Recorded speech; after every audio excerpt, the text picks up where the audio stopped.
How does a state reach a point where its House Speaker is suddenly gone?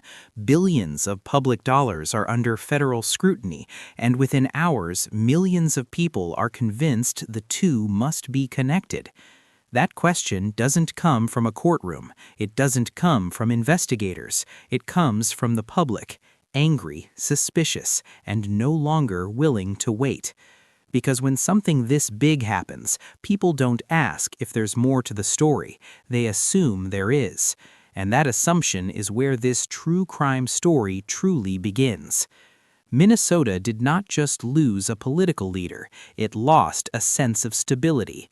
Melissa Hortman wasn't an anonymous official operating in the background. As House Speaker, she decided what legislation advanced, what stalled, and what never saw daylight. Power like that doesn't disappear quietly.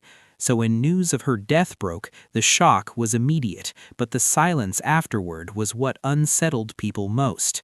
Details were limited, timelines were controlled, and official statements urged patience. But patience is a luxury in a moment like this, especially when another crisis was already simmering beneath the surface, one that involved federal money, vulnerable communities, and years of alleged misconduct. Long before Hortman's death, federal agents had been pulling records, following transactions, and mapping relationships tied to Minnesota's Childcare and Medicaid-linked programs that existed to protect families, to provide stability, to prevent harm. Instead, prosecutors now allege they became pipelines for abuse. Assistant U.S. Attorney Joseph Thompson described the alleged scheme as massive and coordinated, not accidental, not rare, repeated, structured, profitable. Those words matter in true crime because they tell us something critical. This didn't happen overnight. Which leads to the next question. If it didn't happen overnight, who saw it coming? Internal concerns reportedly surfaced years before the public ever heard the phrase $9 billion. Questions about billing practices, about organizations that expanded rapidly while oversight lagged behind, about whether reported services matched reality. This detail continues to raise questions to this day. Why weren't those concerns enough to stop the flow of money? Every true crime story has its missed moment, the point where intervention could have changed everything, and here there were many. Approvals renewed, contracts extended, audits delayed or narrowed, and with each step forward, accountability grew harder to trace.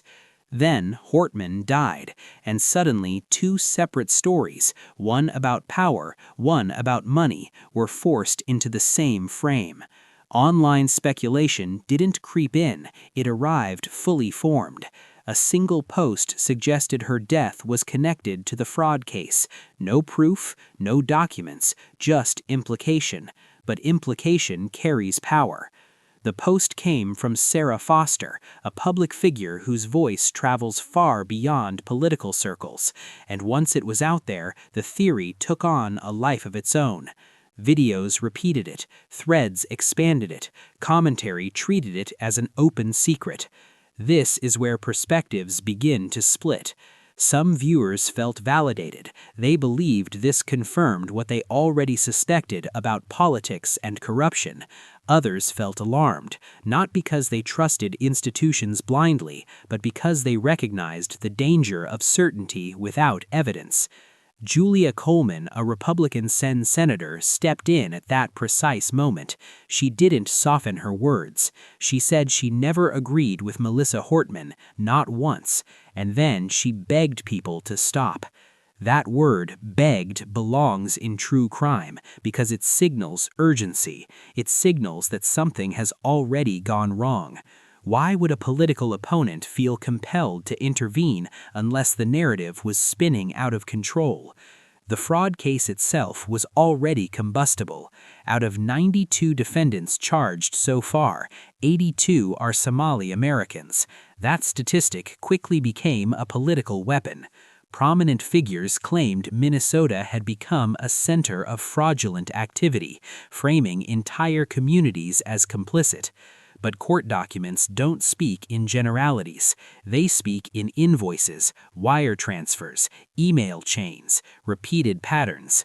Still, public perception doesn't always follow paper trails. It follows emotion. Some will agree with how this was handled, others won't, because when billions are allegedly misused, people want someone to blame, and systems rarely make satisfying villains. Institutions move slowly, responsibility disperses, decisions hide behind committees, and tragedy creates a vacuum where the simplest explanation often wins. Law enforcement officials repeatedly stated there was no verified link between Hortman's death and the fraud investigation, but in true crime, official denial often fuels suspicion rather than calming it. What would you have done at this point? If you were already convinced powerful people protect themselves, if you believed oversight always fails on purpose, if silence felt louder than answers, this is where shared responsibility becomes unavoidable.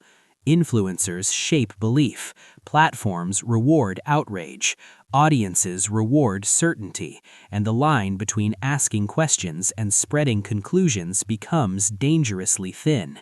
If you value detailed reporting like this, supporting the channel helps us continue uncovering stories that matter.